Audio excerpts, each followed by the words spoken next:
Sekarang kita saksikan konferensi pers yang disampaikan oleh Ketua Gugus Tugas Percepatan COVID-19 Doni Monardo. Data-data dari daerah harus seluruhnya transparan. Dan gugus tugas telah meminta kepada gugus tugas provinsi, kabupaten, kota agar terintegrasi sehingga unsur-unsur yang ada baik dari kalangan TNI, Polri, dan BPBD itu bisa bersinergi dengan dinas kesehatan yang ada di kabupaten, kota, dan juga provinsi, sehingga data yang dilaporkan itu bisa real time dan juga bisa lebih akurat. Kemudian yang kedua, Bapak Presiden juga telah memerintahkan untuk meningkatkan kapasitas PCR test.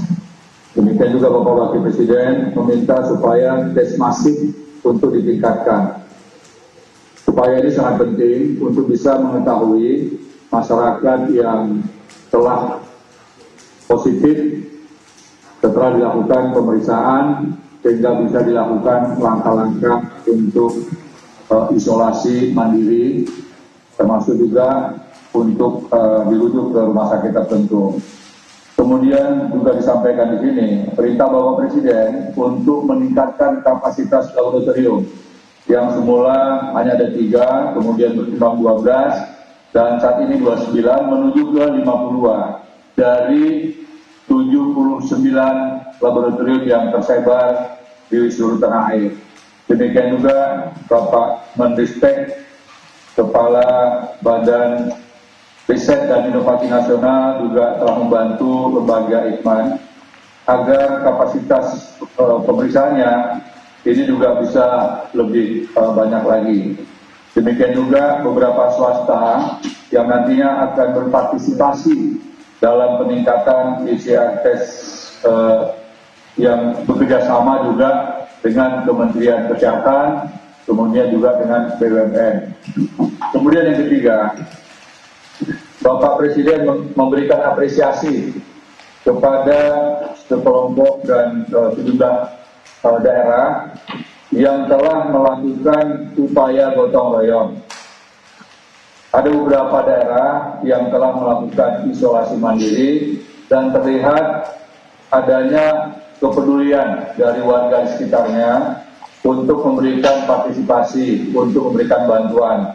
Pak Presiden mengharapkan seluruh daerah bisa mengikuti langkah-langkah yang sudah sangat baik yang telah ditunjukkan oleh masyarakat kita. Kemudian dalam hal ini juga ternyata masih ada sejumlah masyarakat yang belum begitu patuh dalam mengikuti pembatasan sosial berskala besar. Beliau tadi mengingatkan kita semua untuk meningkatkan disiplin, baik itu disiplin pribadi maupun juga disiplin kolektif. Disiplin pribadi akan bisa jauh efektif kalau juga diimbangi oleh disiplin kolektif. Artinya apabila ada 1-2 orang warga yang tidak disiplin, maka harus ada keberanian, harus ada kepedulian dari yang lain untuk saling mengingatkan. Termasuk juga beberapa kali Bapak Presiden menekankan ulang kepada sejumlah pejabat, menteri tentang pentingnya selalu mengkampanyekan jaga jarak, pakai masker, selalu cuci tangan, jangan memegang mata, hidung, dan mulut ketika tangannya belum bersih. Kemudian juga Bapak Presiden telah memerintahkan beberapa menteri untuk meningkatkan upaya memutus mata rantai penularan.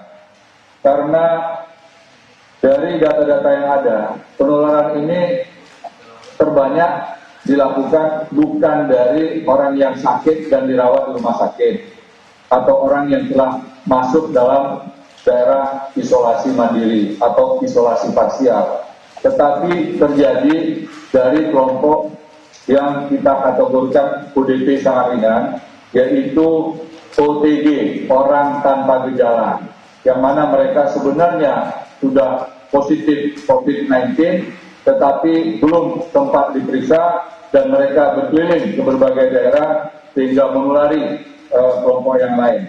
Nah, adapun kelompok-kelompok lain yang sangat rentan, terhadap COVID-19 ini adalah kelompok lansia, kemudian kelompok yang memiliki penyakit kronis atau penyakit penyerta seperti halnya hipertensi, jantung, diabetes, kanker, tumor, dan asma, serta penyakit lainnya.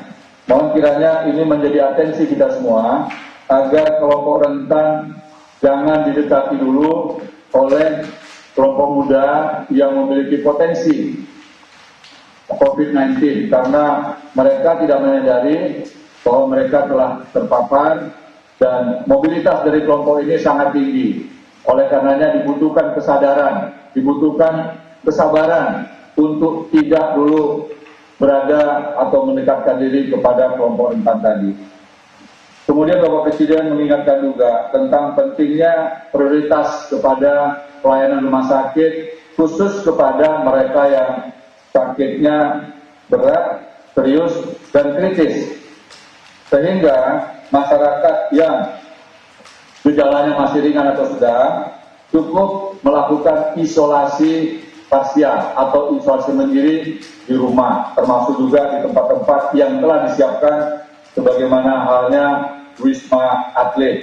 Bapak Presiden juga mengingatkan pentingnya untuk melakukan perawatan rumah sakit tanpa dinding, yaitu telemedicine.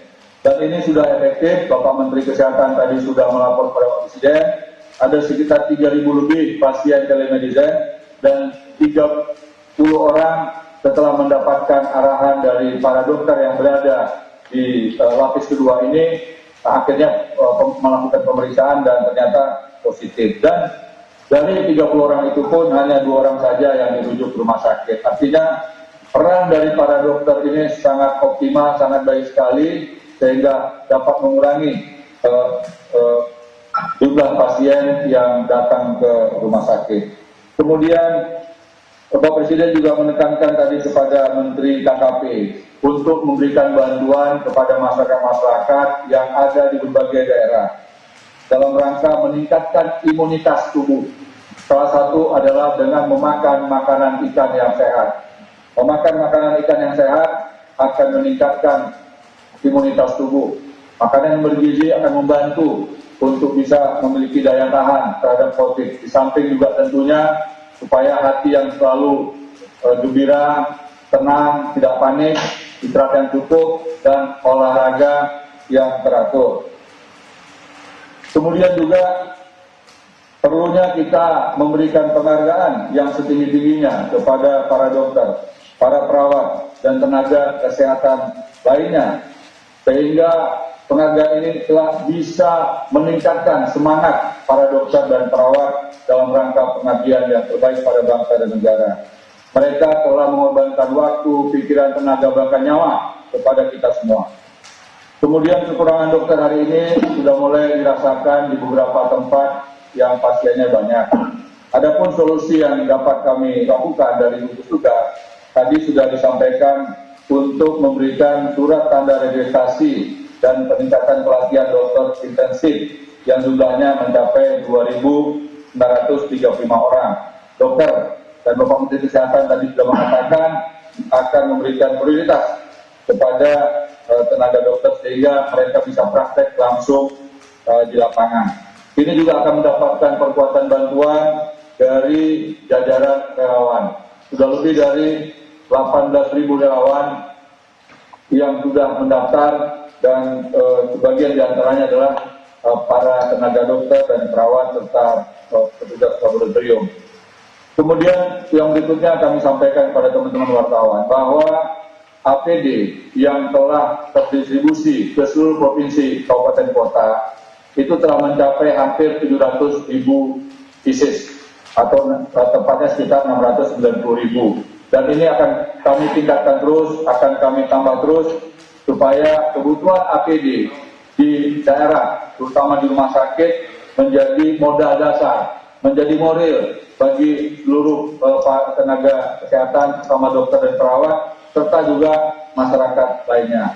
Kemudian kami juga telah mendistribusi APD ke sejumlah asosiasi atau perhimpunan dan perkumpulan dokter di luar dokter yang menangani COVID-19, yang mana diharapkan semua dokter yang praktek, terutama di daerah-daerah yang sudah pasti terdapat kasus positif COVID-19, harus menggunakan APD demi melindungi tenaga dokter kita. Kemudian juga menyangkut ventilator. Kita akan berupaya meningkatkan kemampuan produksi ventilator dalam negeri. Karena untuk mendatangkan ventilator dari luar negeri juga tidaklah mudah. Karena sebagian besar negara hari ini sangat membutuhkan ventilator. Dan kita harapkan kerjasama dengan berbagai macam perguruan tinggi, para periset, termasuk juga swasta dan juga Badan Riset Nasional, Badan Riset dan Teknologi serta Inovasi Nasional, ini bisa membantu memberikan dukungan ketersediaan ventilator. Kemudian berikutnya tadi Bapak Presiden mengatakan tentang pentingnya antisipasi kekeringan. Sesuai dengan masukan dari FAO bahwa akan terjadi krisis pangan pada tahun ini karena diakibatkan oleh dua hal, yaitu COVID-19 sendiri dan juga masalah kekeringan. Sehingga diharapkan peningkatan pangan nasional kita bisa lebih bagus dan juga ketergantungan impor harus segera dihilangkan karena bisa jadi beberapa negara yang selama ini menjadi negara yang memberikan kebutuhan pangan kita mungkin saja ke depan tidak bisa memenuhinya. Kemudian untuk masyarakat yang sudah terlanjur mudik, ini sudah beberapa kali disampaikan Pak Presiden untuk betul-betul melakukan isolasi mandiri atau isolasi parsial, terutama di tingkat RT, RW, dan juga desa atau kelurahan. Karena beberapa di antara mereka yang baru pulang dari kota besar ini berpotensi menulari saudara kita yang ada di kampung.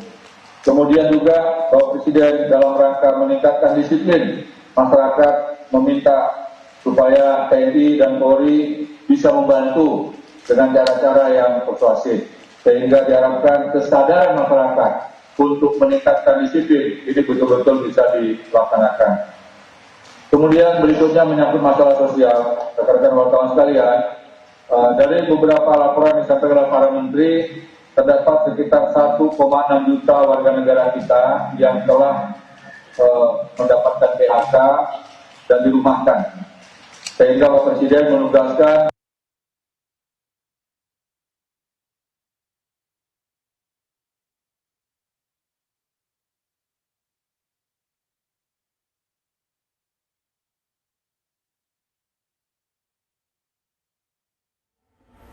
Ya, itu tadi konferensi pers dan juga keterangan disampaikan oleh Doni Monardo selaku Ketua Gugus Tugas Percepatan Penanganan COVID-19.